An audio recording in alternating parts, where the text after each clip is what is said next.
하나님 말씀 요한복음 4장 23절 24절 두 절을 제가 봉독하겠습니다. 요한복음 4장 23절 24절입니다.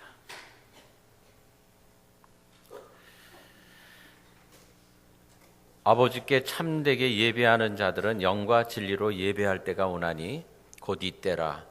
아버지께서는 자기에게 이렇게 예배하는 자들을 찾으시느니라. 하나님은 영이시니 예배하는 자가 영과 진리로 예배할지니라. 아멘. 오늘 제가 설교 제목을 예배에 성공하면 인생이 통통통한다 그랬어요. 이게 무슨 말일까 궁금하시죠? 2018년 우리가 세 번째 주일을 맞이했습니다. 첫 주에 제가 성령 충만으로 하나 되는 교회가 되자 표를 가지고 말씀을 드렸어요. 그리고 지난주에 좋은 땅이 되자, 옥토가 되자 이런 말씀을 드린 거 여러분 기억하시죠? 우리가 옥토 위에 정말 그 예배의 물, 찬송의 물, 기도라는 물 이거를 잘 뿌려가지고 죽어있던 영혼들을 살려내고 아볼로 같은 그런 사역을 우리도 잘 감당하자 이런 말씀을 드렸습니다. 기억나시죠? 네, 아멘. 여러분들은 머리가 너무 좋으세요. 대부분은 지난주 설교 다 잊어버리는데 우리는 다 기억합니다. 오늘 예배에는 우리가 2018년을 오늘은 예배에 성공합시다. 제가 이 말씀을 드리려고 합니다. 여러분, 예배는요 굉장히 신비스럽고 놀라운 자리입니다. 하나님을 만나는 자리, 하나님의 임재를 느낄 수 있는 자리, 이 자리가 바로 예배를 드리는 자리입니다. 그래서 예배에 성공을 하면 한 번만 성공을 해도, 인생에서 한 번만 예배를 성공해도 그 사람은 성공하는 인생이 되는 줄로 믿습니다.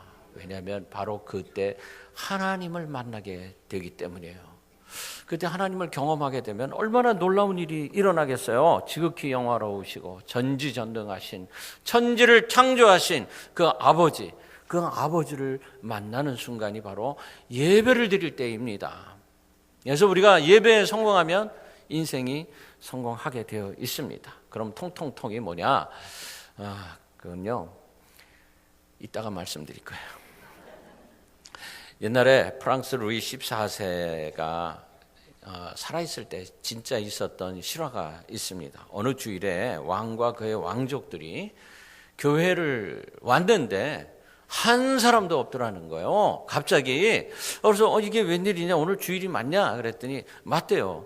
근데 그 주교죠, 프넬론이라는 대주교가 앞에 나와서 왕을 맞이합니다. 깜짝 놀라서 왕이 물어봤대요. 왜 다들 어디 갔습니까? 그래서 제가요 사실 속장들한테 전화를 했어요. 뭐라 그랬냐 하면 오늘은 왕이 안 오십니다 이렇게 얘기를 했대요. 항상 오시던 왕이 오늘은 안 옵니다. 그랬더니 한 사람도 안 왔네요. 무슨 일이 벌어진 거죠?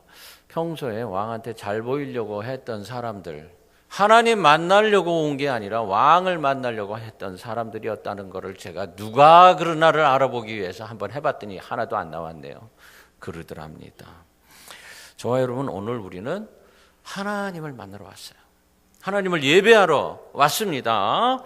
그래서 여러분의 마음이 예배 드리는 감격과 기쁨이 있기를 간절히 바랍니다. 저를 보지 마세요. 목사를 보는 게 아니고 우리는 하나님을 예배하러 왔습니다.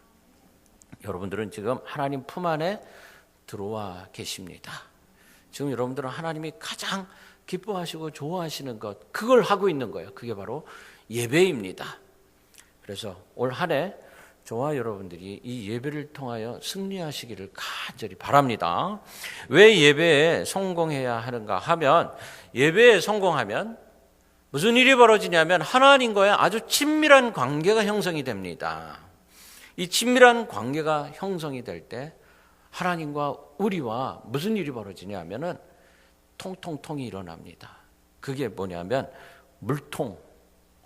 물질이 통해요. 그다음에 영통, 하나님과 커뮤니케이션이 일어나요. 그다음에 만사 형통, 모든 일이 다 하나님의 뜻 안에서 다 다 이루어지고 다 잘되고 다 축복받는 일로 변화가 되는 줄로 믿습니다. 바로 이거예요. 물통, 영통, 형통. 바로 이 3통이 우리 가운데 일어날 수 있는 유일한 길이 바로 예배입니다. 그래서 예배를 통해서 3통을 이루시기를 간절히 바랍니다. 자, 옆에 있는 분하고 그렇게 한번 인사해 보세요. 물통, 소통, 형통 하세요. 네, 물통, 소통, 형통 하세요. 그거 너무 기니까 그냥 3통 하세요. 그러시면 돼요. 그냥 3통 하세요. 그러시면 됩니다. 세상의 모든 교회는 4가지를 해야 합니다. 예배, 선교, 교육, 친교. 이 4가지를 우리가 반드시 해야 돼요. 초대교회를 보면 이걸 알 수 있는데 모여서 예배 드렸고 그 다음에 말씀을 공부했어요. 여러분 속회를 하는 이유가 뭐라고요? 가장 중요한 게 말씀을 공부하기 위해서 이 속회를 하는 겁니다. 예배 때는 목사님한테 손 들고 질문할 수가 없잖아요. 그런데 교육을 잘 받은 우리 인도자님들하고 같이 손 들고 질문도 하고 하나님의 말씀을 공부하기 위해서가 첫 번째 이유예요. 속회를 하는 이유. 두 번째 이유가 뭐냐면은 전도하기 위해서예요. 선교하기 위해서, 전도하기 위해서 우리가 속회를 하는 겁니다.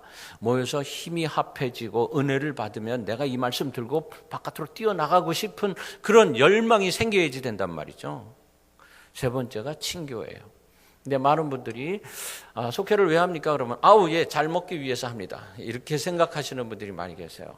절대 그런 거 아니에요. 뭐 하기 위해서? 말씀 공부하기 위해서. 이거를 항상 강조할 수 있어요. 프라이오리티 넘버 1, 말씀 공부하기 위해서. 자, 우리가 늘 본질을 잊어버리면 안 됩니다. 본질. 그래서 그 중에 예배를 제일 중요한 것으로 우리는 생각을 합니다. 저와 여러분들이 주일마다 모여서 예배를 드리는 이유가 바로 여기 있어요. 오늘 예배 때 내가 말씀을 듣는 것도 중요하지만 하나님의 임재를 경험하겠습니다. 이런 그 목표의식을 가지고 예배를 드리실 수 있기 바랍니다. 하나님이 여러분들의 심령 속에 어떻게 임재하실까? 어떤 방법으로 오실까? 여러분의 마음이 하나님을 집중할 수 있어야지만 그 임재를 경험할 수가 있습니다. 그러기 위해서 세상의 생각들로부터 벗어나야 돼요. 근심 걱정하지 말아야 돼요. 오직 예수 한 분에게만 집중하실 수 있기를 바랍니다. 지금도 주님은 우리를 바라보고 계세요. 당신의 눈길을 붙잡기를 원하십니다. 어떤 집사님이 골프를 너무 좋아하시는 분이 계셨대요. 이 집사님이 급기야 주일 예배까지 빼먹으면서 골프를 치러 갑니다. 목사님이 하루 집사님한테 그랬어요. 집사님 주말에 치시고요. 주일에는 예배 드리십시다. 그랬더니 네 그럴게요. 그러더니 그래도 또 주일을 빼먹는 거예요. 그래서 목사님이 마음을 먹고 가세요. 집사님 주일날 빼먹고 그러시면 안 되죠. 주일날은 예배 드립시다. 그랬어요. 그랬더니 이분이 이렇게 대답을 합니다. 목사님 교회 와서 예배를 드리면요. 몸은 교회에 있는데 마음은 골프장에 가 있어요. 근데 골프장에 가서 골프를 치면요. 몸은 골프장에 있는데 마음은 교회에 와 있어요. 그래서 어떤 게 가야지 되죠? 이러는 거예요. 마음이 와야죠. 그러면 골프장 가라는 얘기예요. 그러면 안 되는 거죠. 그렇죠? 여러분 어떻습니까? 오늘 몸은 이곳에 와 있는데 마음이 다른 곳에 있는 분이 계십니까? 그러면 하나님의 임재를 경험할 수가 없습니다. 하나님의 임재를 경험할 수 있어야 돼요. 예배의 본질은 하나님을 찬양하고 경배하기 위한 거예요. 그래서 우리가 세상 일을 다 내려놓을 수 있어야 돼요. 우리 아들, 딸들의 문제 있습니다. 내가 지금 당장 닥쳐있는 어떤 금전적인 문제 있을 수 있어요. 그러나 예배를 드릴 때만은 내려놔야 돼요. 예배의 본질, 찬양하고 경배하는 데 있어요. 인생이 성공하는 인생이 되기 위해서 예배에 성공해야 돼요. 그러기 위해서 내려놓으시라는 거예요. 아담과 하와는 하나님께 죄를 짓고 난 후에 죽었던 사람들이었어요. 육적으로는 살아있지만 영적으로 죽은 자들이었다. 이런 말입니다. 하나님을 떠나면 무슨 일이 벌어진다는 겁니까? 육으로, 영으로 죽는다는 거예요. 죽는다는 거. 그렇게 죽어있던 인간들이 살아날 수 있는 유일한 방법이 오직 하나, 하나님께로 돌아가는 겁니다. 그러기 위해서 용서를 받아야 했고, 용서받으려니까 회개를 해야 했고, 내가 죄인입니다 라고 고백을 해야 했단 말이죠. 하나님의 임재를 경험하기 위해서 내가 해야 할 일이 있네. 그게 뭐냐면, 하나님, 내가 죄인입니다. 회개할 수 있어야지 된다는 뜻이에요. 이렇게 영을 살게 하는 것이 예배입니다. 예배를 이렇게 드리고 났더니 살아나더라는 거예요. 살아난다는 것은 하나님과의 관계의 회복을 말하는 거죠. 그 방법 오직 예수 그리스도를 의지하는 방법밖에 없어요. 다시 말해서 그리스도의 십자가 보혈의 공로, 이것밖에 우리 살릴 수 있는 방법이 없다는 겁니다. 세상에 십자가 보혈의 공로가 필요 없는 사람은 단 한 사람도 없어요. 내가 죄인 아닙니다. 나 하늘을 우러러 한 점 부끄러움이 없습니다. 이렇게 말할 사람 한 사람도 없어요. 늘 죄 씻음 받은 의인입니다 라는 겸손한 마음을 가지고 예배에 참석할 수 있어야 한다는 말씀이에요. 가끔 자신도 살기 힘든데 다른 사람을 돕는 이런 사람들의 이야기를 들을 때가 있습니다. 그러면 감명을 받죠. 우리가 지난번 영상 집회 때 조명한 박사님에 대한 영상을 봤어요. 어려서부터 시작해서 나이가 40세가 될 때까지 어떤 싱글 미국의 할머니가 평생을 그를 도왔다. 이런 얘기 들었어요. 천사가 따로 없구나. 그런 생각했어요. 동양의 한 소년, 하나님의 사랑으로 그를 위대한 사람으로 만들어 주었어요. 이런 분들의 삶 자체가 바로 예배이구나. 저는 그런 걸 느낍니다. 반면에 우리는 어떻게 삽니까? 편견으로 가득 차 있어요. 사람을 구별하는 것도 모자라서 인종적인 편견까지 가지고 있습니다. 미국의 어떤 흑인 농부가 이 동부 도시 생활에서 너무 지쳐가지고 내가 서부로 한번 가보자 그러면서 온 가족을 다 데리고 그리고 서부로 가고 있었대요. 가다가 보니까 교회당에서 종이 울리는 소리가 들리는 거예요. 오늘이 주일이구나. 예배 드려야지. 그래서 화면에 뜬 게 무엇일까? 하나님 말씀인 것 같기도 하고 그래서 종이 치니까 교회를 찾아갔어요. 교회를 찾아가서 들어가려고 그랬더니 안내위원이 뭐라 그러냐면 여기는 백인만을 위한 교회당입니다. 흑인은 못 들어갑니다. 이러는 거예요. 인종적 편견이 아직도 남아 있었던 그런 1900년대 초반이었던 것 같아요. 터무니없는 일이 벌어졌습니다. 그래도 이 흑인 가족이 교회 옆 창문 옆에 쪽을 치고 앉아가지고 들려오는 소리를 귀담아 들으면서 예배를 드렸어요. 예배를 드리고 있는데 어떤 분이 옆에서 이렇게 지켜보고 있는 거예요. 그래서 당신은 보니까 흑인이 아닌데 왜 안 들어가세요? 들어가시지요. 그랬더니 이분이 뭐라 그러냐면 신실하고 착한 나의 아들아, 내가 예수다. 근데 나도 쫓겨났어. 여기 들어가려고 그랬더니 들어오지 말라 그러네. 들어갈 수가 없구나. 안내하는 자가 나를 가로막는구나. 아무리 크고 화려한 교회당에서 이렇게 최고의 찬양대, 최고의 명설교, 이런 멋있는 예배를 드린다 할지라도 하나님을 향해 드리지 않는다면 참다운 예배가 될 수 없단다. 이렇게 말씀을 하시더라는 거예요. 여러분, 우리가 예배를 어떻게 드리고 있습니까? 내 마음과 심령 속에 어떤 편견과 미움과 시기와 질투와 이런 것이 있다면 참다운 예배 될 수 없다는 거예요. 그러나 비록 개척교회에서 몇 명이 모여서 드리는 초라한 예배라도 하나님을 향한 전심을 향한 그런 마음의 심령의 예배가 있다면 바로 그것에 하나님의 임재가 있는 줄로 믿습니다. 예수님이 그 흑인 가족들한테 그러더래요. 내가 다 돌아봐도 신령과 진정으로 예배드리는 사람은 너희밖에 없구나. 그래서 내가 너희와 함께 예배드리려고 여기 서 있다. 이러시더라는 겁니다.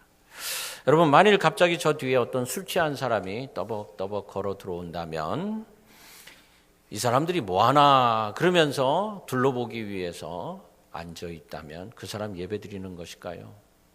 가끔 그런 분들이 들어오는 걸 제가 본 적이 있어요. 그는 구경하러 온 사람입니다. 예배 드리는 사람이 아니에요. 죄인이었습니다. 죄로 인한 냄새가 나는 사람입니다. 그런 사람이 설교를 듣다가 꼬꾸라집니다. 내가 죄인입니다 라고 소리치더니 엉엉 웁니다. 그 다음 주일부터 옷을 깨끗이 입고 예물도 드리면서 전심으로 예배를 드리기 시작합니다.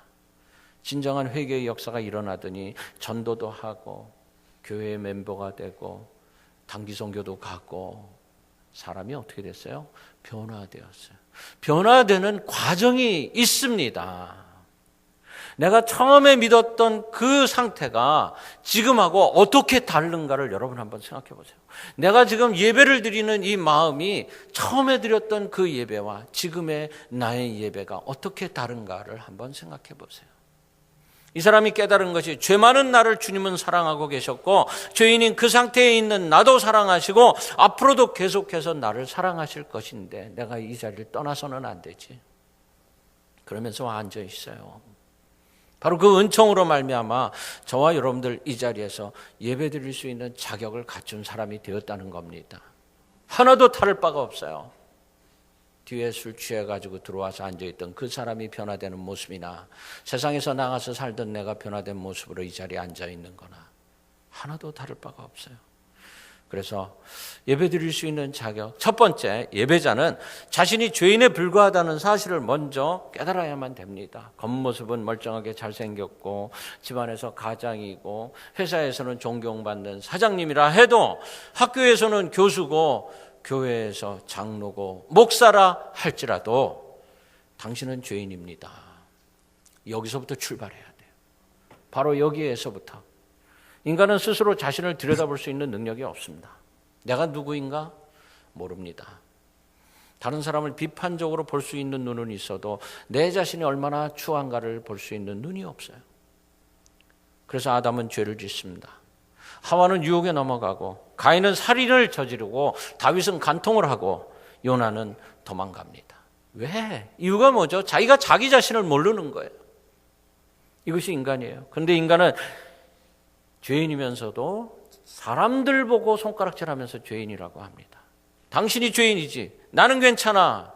자기를 합리화시킵니다.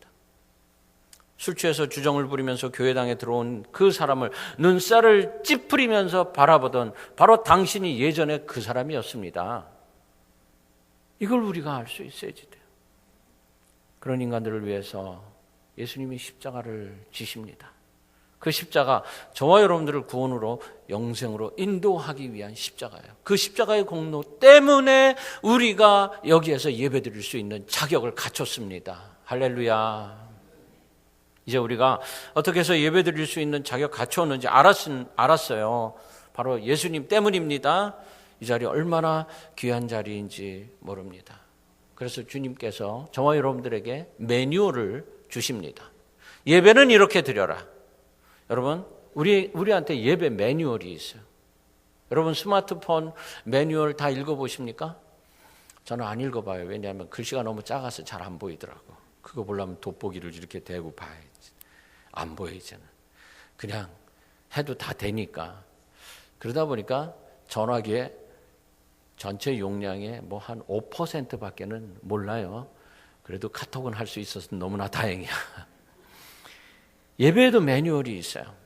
예배를 드릴 때 하나님께서 기뻐하시는 방법대로 드려야만 한다는 거예요. 예수께서 예배를 어떻게 드리라 그랬냐 하면은 처음에 찬양을 해라, 그 다음에 기도를 해라, 그 다음에 또 찬송 부르고 성가대 찬양하고 그 다음에 설교를 하고 그 다음에 예물, 이게 아니에요.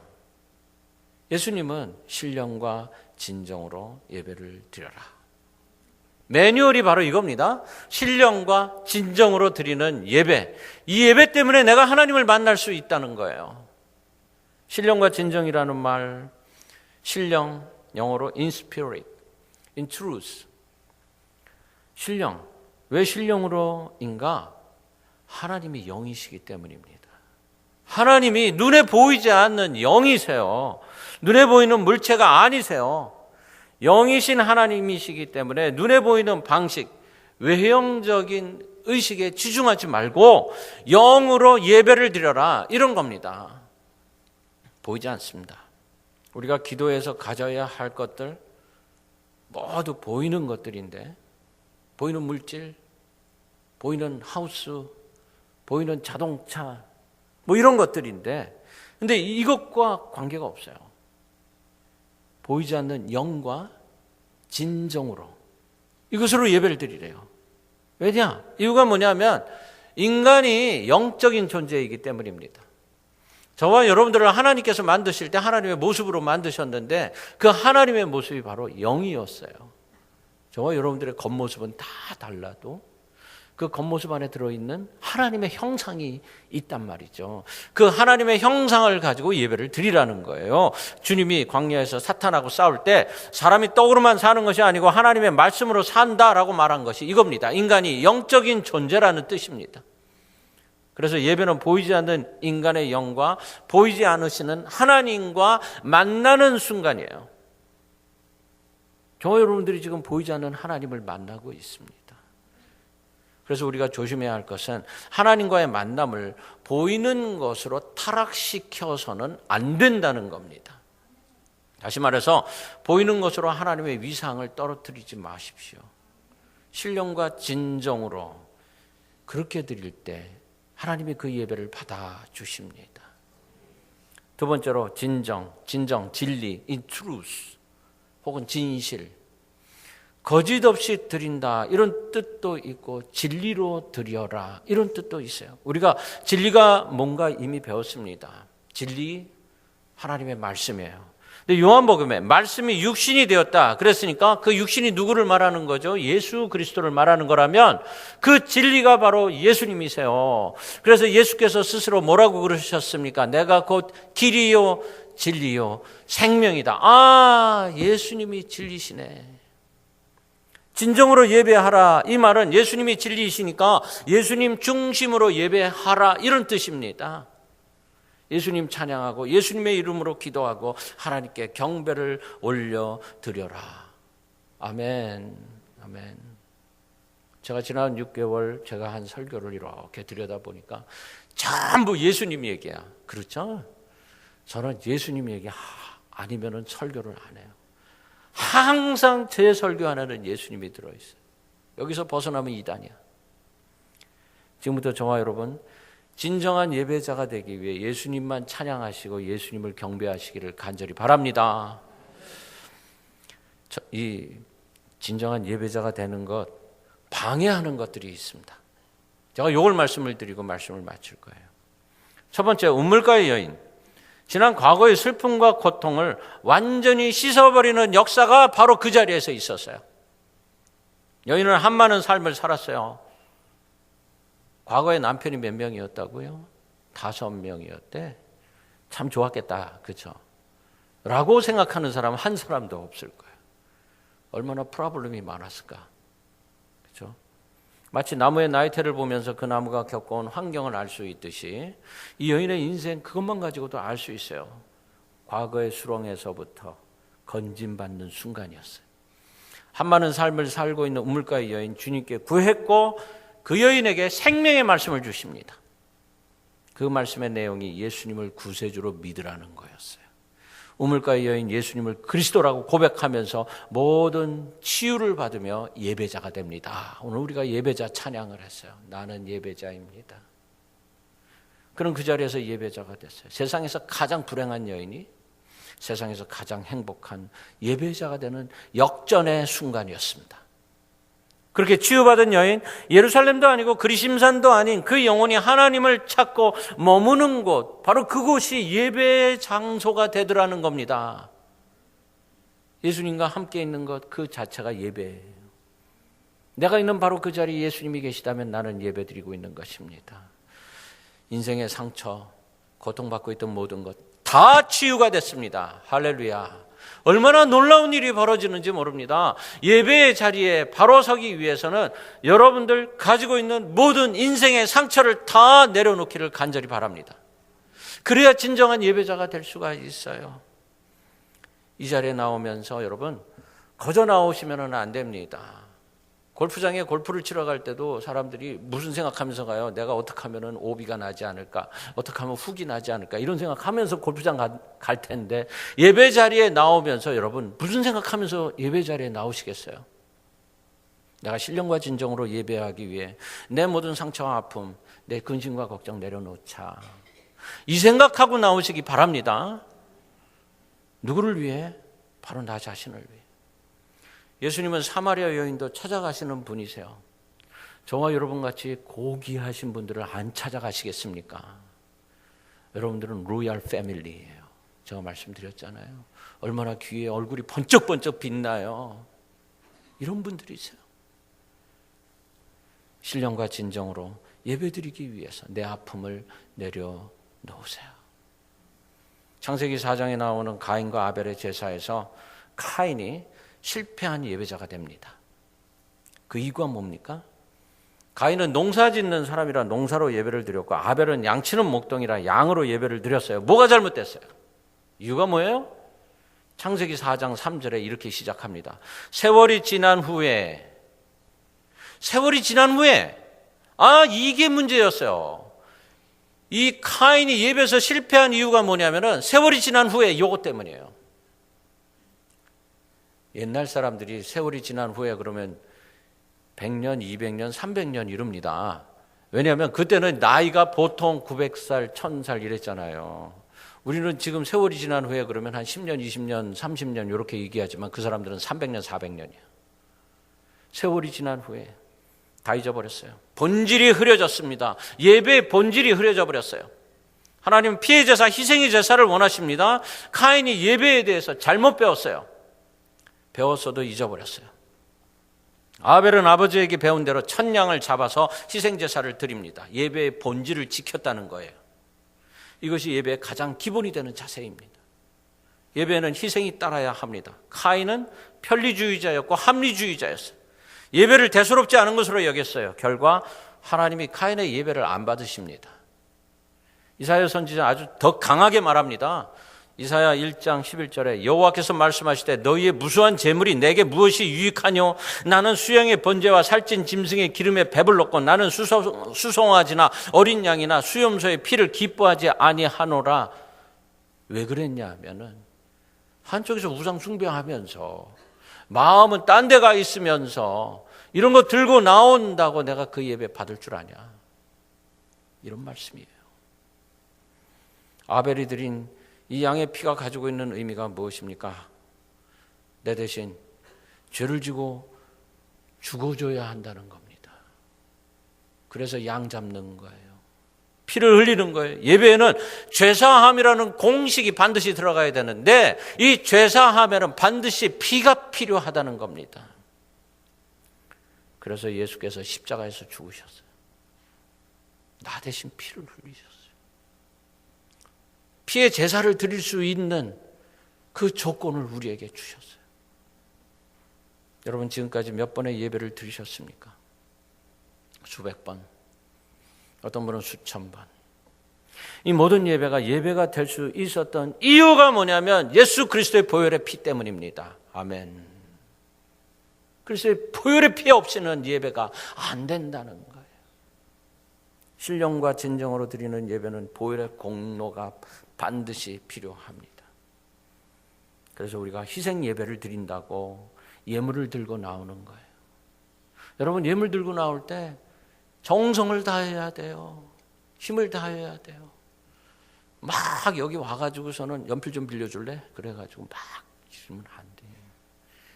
집에서 미리 딱 준비해서 성경책 갈피 안에 딱 껴가지고 그리고 들고 나왔어요. 예물 그냥 예물이 아닙니다.